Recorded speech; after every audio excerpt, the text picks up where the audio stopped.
Welcome to TLCI Radio with co-hosts Manfred Smith and Nancy DeLuca Stemple. Sponsored by the Learning Community International, the school without walls. TLCI Radio brings the future of education into view for you to see today. Join us for a lively discussion of all the options to enhance learning for students of all ages.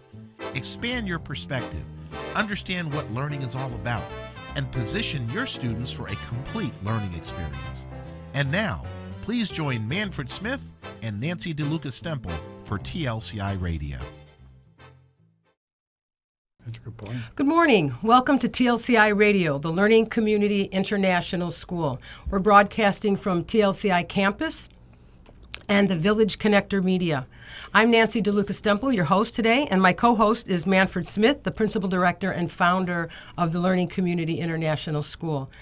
Good morning, Manfred. Good morning, Nancy. How are you today? I'm great. How are you? Fantastic. Good. Some of you already know TLCI is a unique private school, kindergarten through high school, and for over 30 years, the learning community's mission has been to empower students.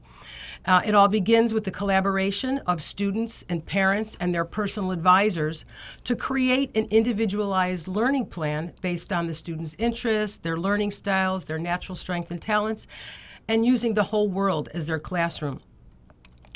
And then the students are regularly guided throughout the year by their advisor through a shared reflective journal. So to discuss our favorite topic today, student empowerment, we're excited to introduce Dr. Skip Downing. Dr. Downing is an international consultant in the field of faculty development and student success strategies. He's also the founder of OnCourse Workshops and the author of OnCourse Strategies for Creating Success in College and in Life. And it is also the #1 textbook for student success in the world. We're very honored to have Dr. Downing with us today. Dr. Downing has earned degrees from Princeton University, Johns Hopkins University, Universities of Santa Monica, Carnegie Mellon, and he holds advanced degrees in both English and counseling psychology. So he's got us covered everywhere we look. He is also the professor of English at Baltimore City Community College for 32 years. And in addition to his role as an academic instructor, Dr. Downing has created and coordinated BCC's Student Success and Learning Community programs. These programs teach students how to apply strategies of success to achieve their full potential in college and in life. And this is long, but it's really... Sounds a little bit like the learning community. It really does. And the College Success Program resulted in a significant increase in both student and academic success and retention. And we know that's a big deal right now is keeping the students enrolled and focused. The American Community College Trustees has recognized Dr. Downing as its Northeast Region Teacher of the Year.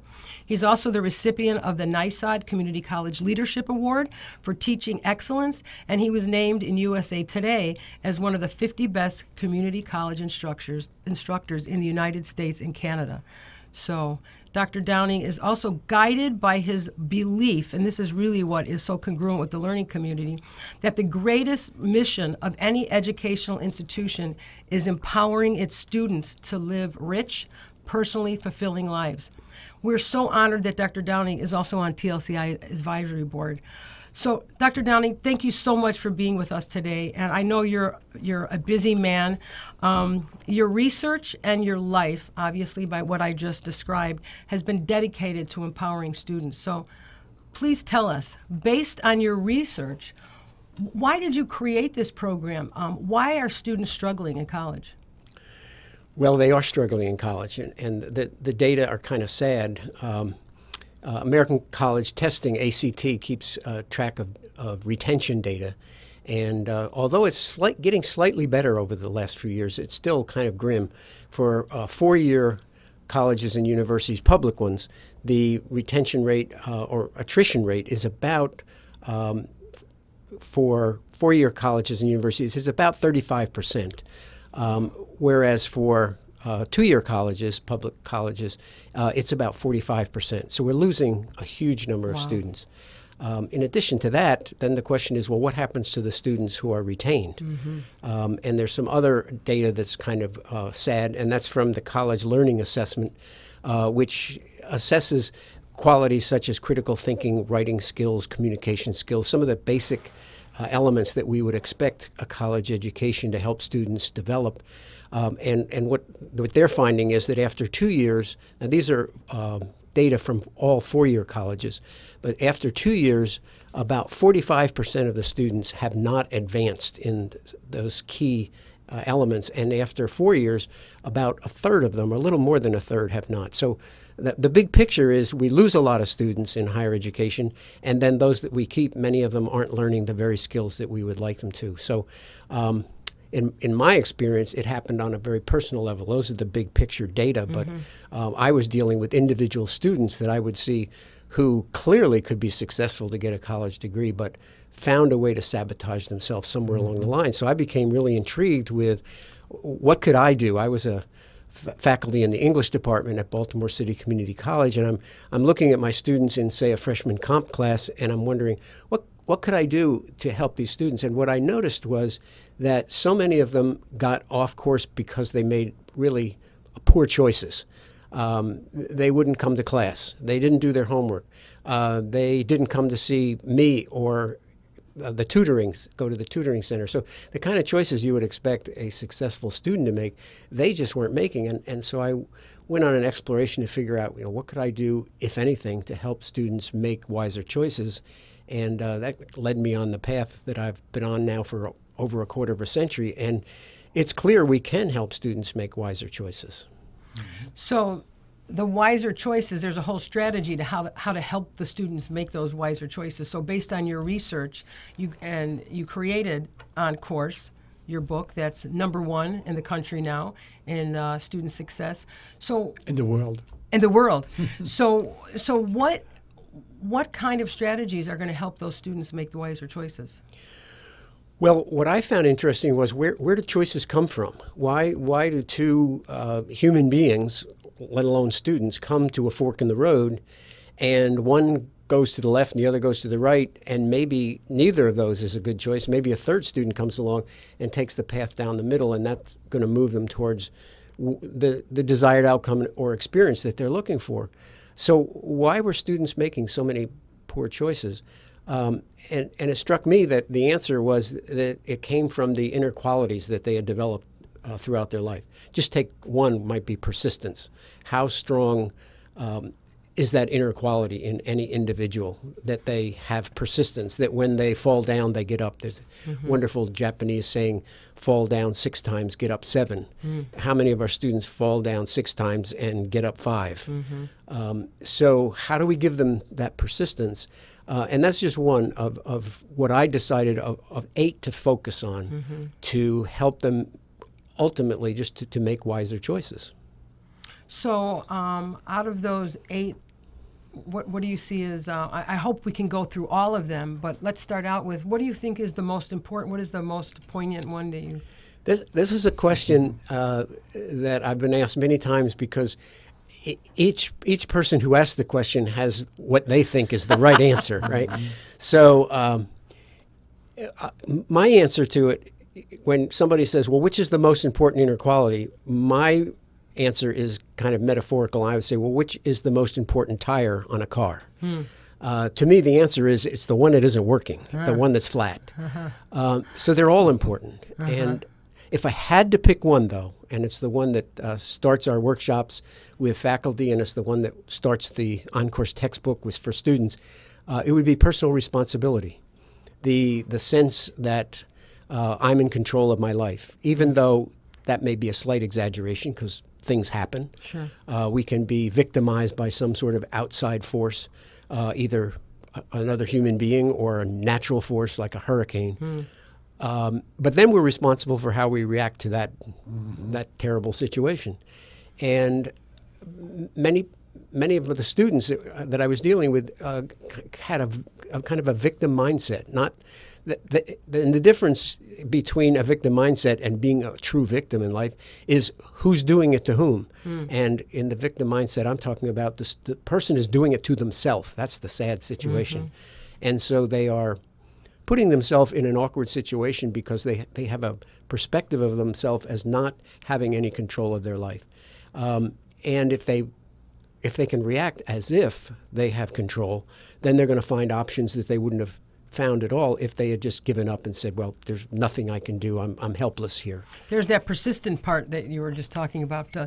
It seems like that is that somehow or another, especially by the time they get to the college level, that they've learned that somewhere along the way or didn't unlearn it.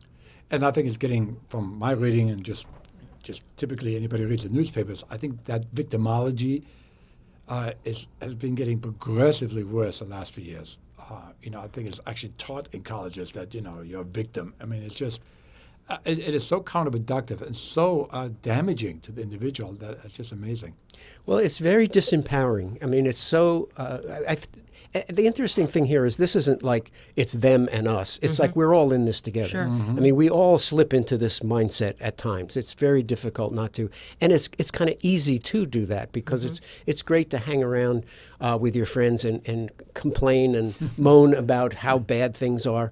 And a lot of energy gets expended that way. But it's basically wasted energy because it's not moving us in any positive direction. It may make us feel good for a very short period of time.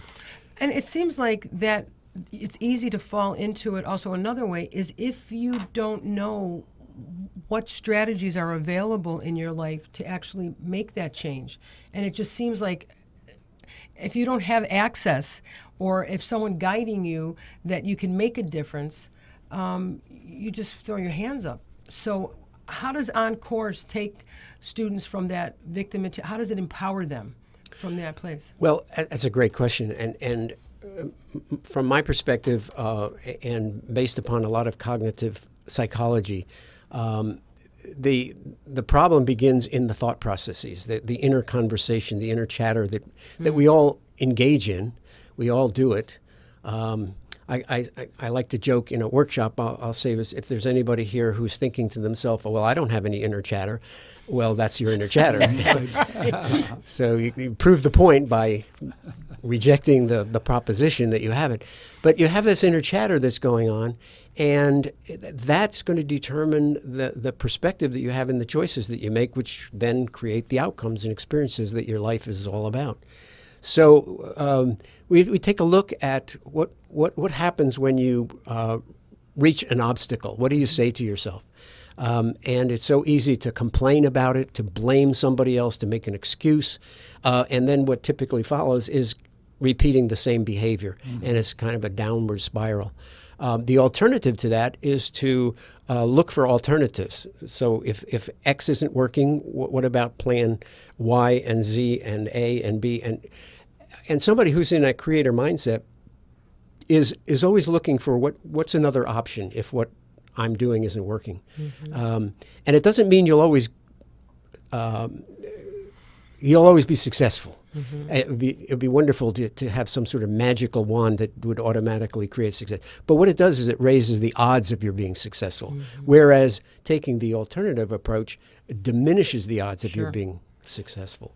So once students become aware of the inner conversation that they have running, then they can begin to dispute it if it's a negative one, if it's one that's not supporting what they want.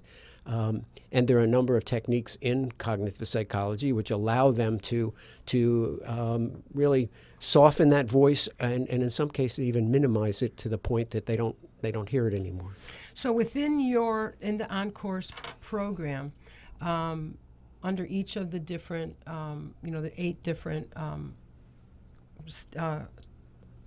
I call them principles. Principles, yeah. But they're inner qualities is another way to look at it. Yes, I always want to say qualities, but principles is what you usually say. Is that you have incorporated into is that reflective, those reflective exercises. So that's the re-education. So, the victim language. So there's a re-education. I mean, something that maybe should have started when you were much younger. But you're kind of re-educating that dialogue. So there's these reflective exercises that the professor takes the students through. Absolutely.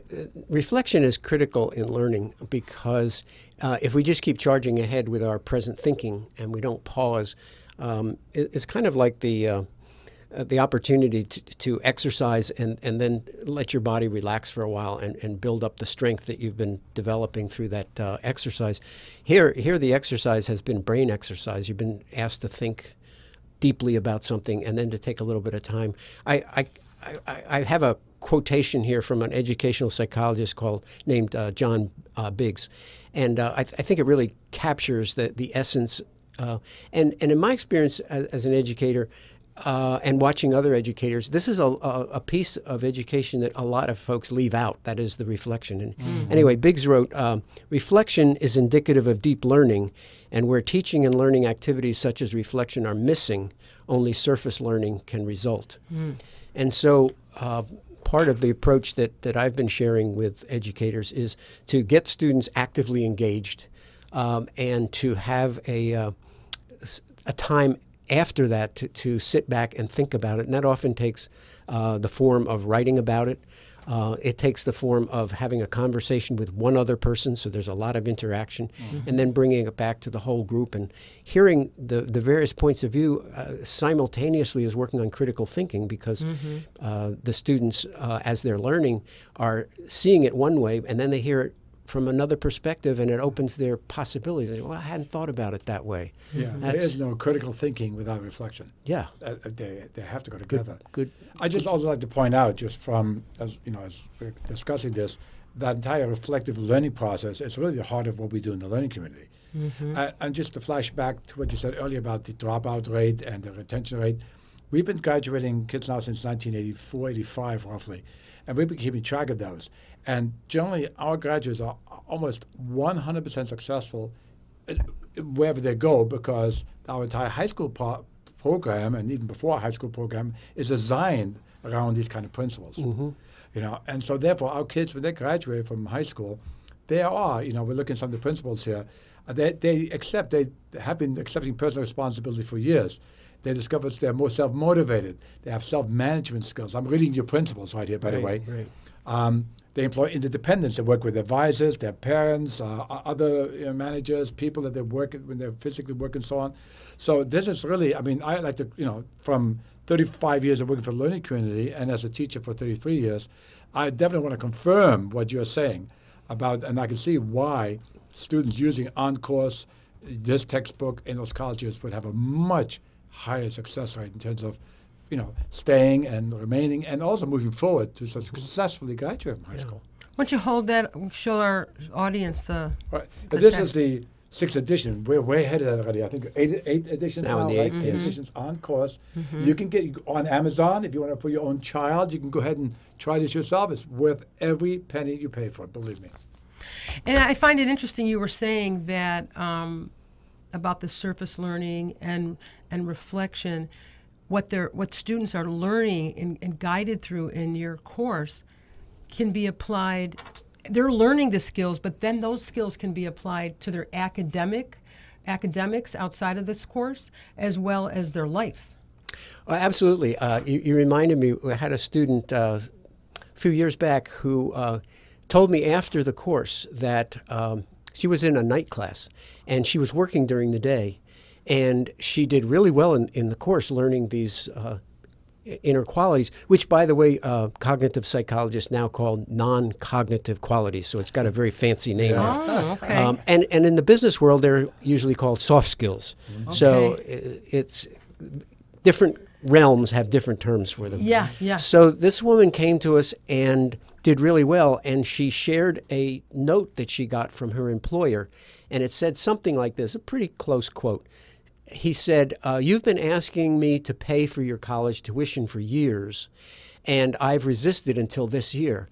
Well, if I had known that you were going to become such a wonderful employee as a result of what you were learning there, I would have done this 10 years ago. Wow. And what she was learning was these principles, and she was taking them back to her workplace and becoming more responsible, more motivated, more self-managing, working together with other people, all the kinds of skills that any employer would want his or her employees to bring, because you would expect the student or a new employee is going to have the skills, because you wouldn't hire them if they couldn't do the job. But do they bring those soft skills, those non-cognitive skills, those inner qualities that cause them to make really smart choices? Do they take responsibility, or do they try to blame it on somebody else when something doesn't go wrong? Do they believe in themselves? Yeah. Do they have emotional intelligence Yeah. so that they are not thrown off course if they get very anxious about something or angry at somebody? Sure. So you just skipped to two other Yeah. qualities. Was there another one? I don't know how if they're listed in a hierarchy way, but is there another one in between there? Or Yeah, those be lifelong learning. That the quality isn't just about taking courses, isn't just about being an avid reader. It's really about the reflection again. It's looking back at what's just happened and saying, so what are the lessons here for me? What if we viewed this as this planet Earth experience we're having as the university of life? And suppose there was a curriculum designed to teach us all the important things we need to learn, and we would actually pause after an important event and we'd say, okay, so what did I just learn? So if I get fired from a job, okay, there was a course. Maybe that was a graduate course, perhaps, but it was a course.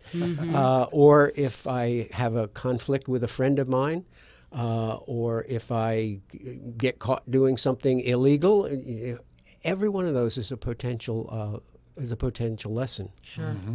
If there's proper follow-up, if you have reflection, if Yes. there's a processing. Exactly. If somebody knows how to see it, kind of step back from it and observe it a bit more objectively.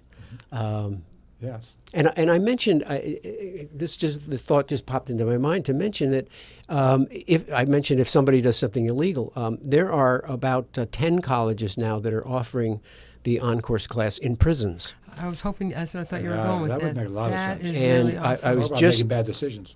Yes, exactly. And I was we publish a newsletter, a weekly e-newsletter, and we get articles from faculty members who are using OnCourse and who have things to share with others.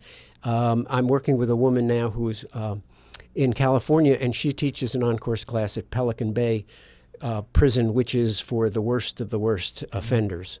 And she talked about how these gentlemen really took to this. They understood. They could see the whole metaphor of being off course. They were clearly off course. And they began to recognize and track back in their lives to that point where they took that first step off course and how it landed them at a supermax prison. And they began to track back and see that moment and realize where they made the mistake. And hopefully when they get out, they will be not part of the recidivism data that's so gruesome. Exactly. That sounds like a documentary. Yeah. That's the next thing. You film this. Yeah. Yeah, that's pretty awesome. So did we touch on every quality yet, or did Well, we let's miss see. one? I think the only one we didn't mention is self-awareness. And that certainly reflection leads to the Yes. self-awareness, so they're overlapping to be sure. Yeah, they're not so much a hierarchy as they are a system. Yeah. They're really integrated. because, Yeah. You know, What's beautiful about these 8 is that when you are working on one, you're really working on at least a couple of others. Sure. For example, if you're working on self-awareness, you're certainly working on self-esteem. You're certainly working on emotional intelligence, because you have to be aware. One of the foundational skills of somebody who's emotionally intelligent is to be aware of the emotion that they're experiencing at the time. Right. It may seem obvious. Oh, well, clearly I'm angry. I would certainly know. But what if you're just really just irritated? But are you aware of that? And then you're making choices out of that irritation, and it may be something that is irretrievable. You may do something or say something that so offends somebody else or is so egregious that you can't recover from it. Right.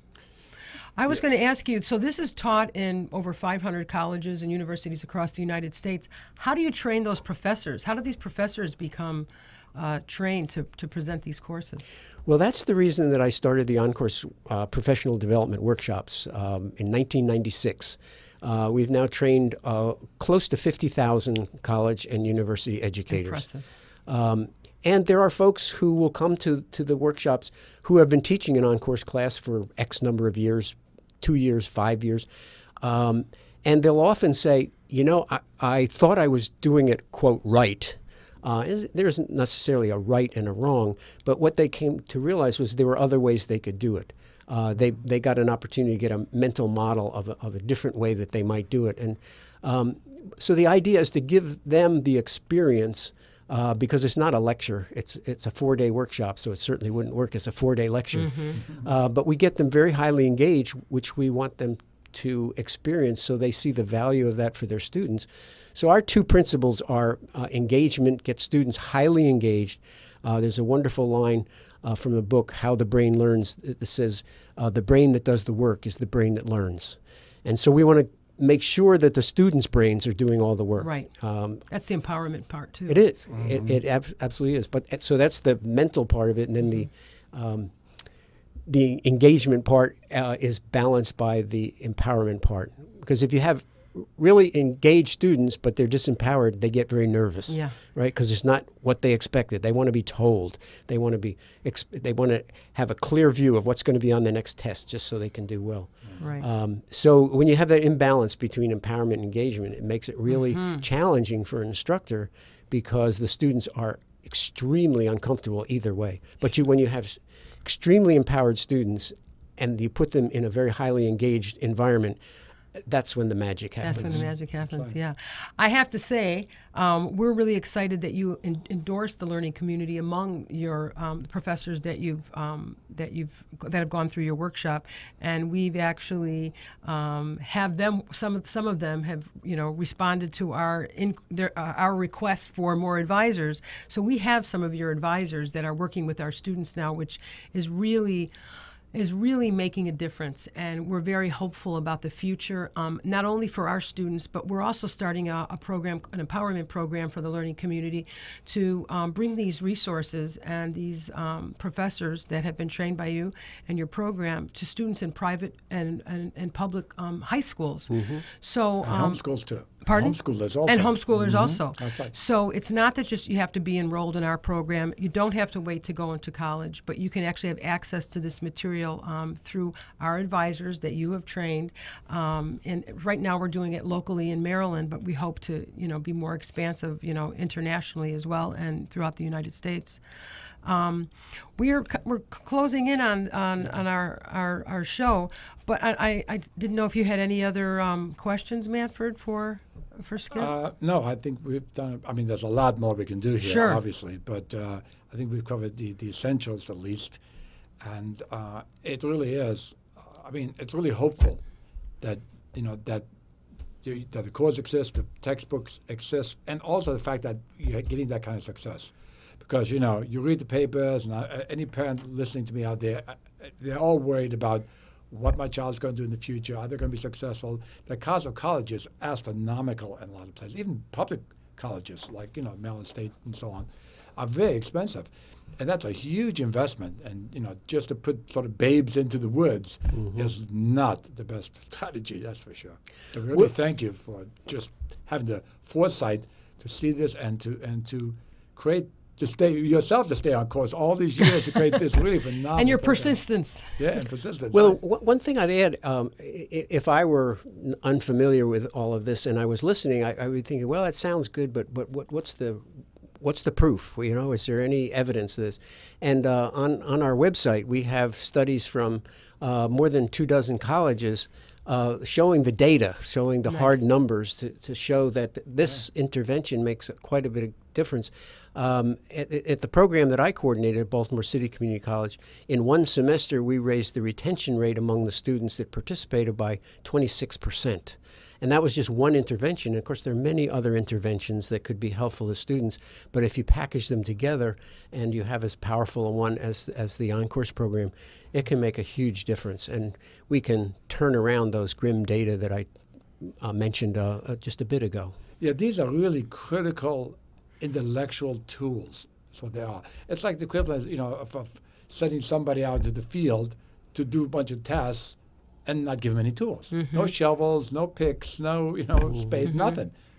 And they have to sort of figure out what they're supposed to do. I mean, that's sort of what happens, I think, to a lot of kids that in high school too, but a lot of kids in college, because all of a sudden there is no more external easy control like in high school, where the teacher tells you to sit down, open your book, the whole thing. In college, it's sort of like you walk in there, and it's very easy to get literally lost.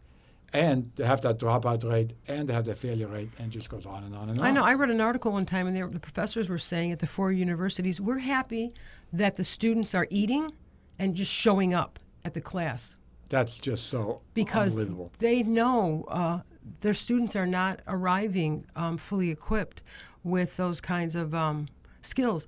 One of the things I also heard a lot of community colleges are doing for retention is changing it that when they come in as freshmen at the community college, they have to, they can't just take courses, they have to actually get into be on a program, an associate's program or some certificate. That was their way of trying to address retention. So, I mean, that's an idea, but if you're not developing the skills, that's why it's so exciting that you're, and I guess you're continuing to get these courses in community colleges and universities, yeah? Absolutely. And what you're talking about is very prevalent in higher education now. It's thought of as accelerating students to move from the moment that they register to graduation and make that happen a lot faster. And there's some validity to the idea that the longer it takes, the more students are going to drop out because they get discouraged. Sure. But it's a balance. Can you shorten it and still give students the skills that they need? It's kind of like the idea that you hear around Christmas time when the athletic clubs begin to advertise for New Year's, and they'll say, just you come for 5 minutes once a month and you'll be in shape. It's like, well, that seems to stretch reality a little bit. And I'm just worried that in education we may get sucked into that very appealing idea that we can take less time and get more results. And human beings, it takes a while to learn complex issues. And, to just drop a student in and say, well, we're going to get you through this program in 2 years. It's not, and they're also working full time and they've got 2 kids. Sure. Big challenge there. Sure. And, I think it's politics too, because look at the malaise in the entire government increasingly. It's the same idea. It's that, people just are not listening, they're not reflecting, they're not working together. All these skills, all these principles right here, you see it day after day, nobody's doing these. I heard recently too, I think my husband was telling me about in higher education, they're looking at creating a portfolio system where at the end of graduation, they're putting this together to reflect on that degree, on how these courses were how they were all impacting that degree. Instead of just going through the courses, how is that degree program? How are those courses impacting, and what are they really learning when they're at the end? And I thought that was. You've heard of this? Absolutely. I think that that movement has a lot of potential. And it's kind of like I suspect has been done in programs like art colleges, Maryland College of Art, or Berkeley School of Music. I would imagine that by the time that students are near graduation, they have accumulated a portfolio of the works that they've created to demonstrate that they have actually mastered what it is that they were being taught. Right. If you're in a psychology program or just getting a BA degree or an AA degree, that seldom, if ever, happens. And there's no telling what the student is graduating with, if anything. Yeah, and if they don't know. Especially with great inflation, Exactly. it makes it easy to get to pass, and yet you know nothing. So we're probably going over a little bit. I just have one more question before we close. What advice can you give Manfred and I as we're continuing to build our program? We've been around for 35 years, but we're always continuously trying to improve. What kind of advice could you give us? Well, I've been in higher education more than 50 years, and I've boiled it down, in my view, to 2 key words: engagement and empowerment. I said them earlier. Yes, you did. And I know from talking to you about your program and learning about it, you get your students highly engaged in their education. They're working on their own, working one-on-one with your advisors, working with you guys. And so I think you're fulfilling that part of it beautifully. The empowerment part is essential as well, because it's really difficult for a student to be engaged and to have that persistence and to keep going and keep doing what's necessary to learn if they're not empowered. And so I applaud your commitment to empowering the students at the same time. And working one-on-one with advisors who know the OnCourse method, know the principles, can coach those students in that was just a great choice on your part, because that way the students are getting those two things. I think of it as like on a seesaw. You know, like one end is empowerment, the other end is engagement. And if you have too much of one and not enough of the other, the seesaw is imbalanced. Or think of it as a balance scale. You know, it's like one is way up and the other is way down. But when you get them in balance, you have a person who can create outcomes and experiences that are more in line with what they would really like to. Wonderful. Thank you. So I want to thank you so much again for coming out today. I know you're very busy, and hopefully we can have you back out and have some more lively discussion. Absolutely. My pleasure. Absolutely. Thank you, Skip, for being here and for being an advisor to the learning community, to us personally. Yes, Thank you so much. and quite an inspiration. Definitely an Absolutely. inspiration. Well, thank you for listening to TLCI Radio today. I invite you to visit tlcischool.org and see for yourself if our private school, for one, is the right match for your child. Visit tlcischool.org or call us directly to schedule a complimentary discovery conference at 301-788-3571.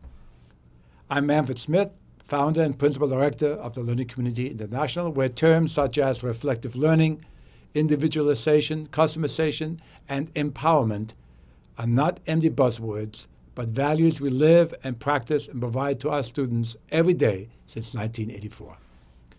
Until next time, wishing you best premises and a most productive day.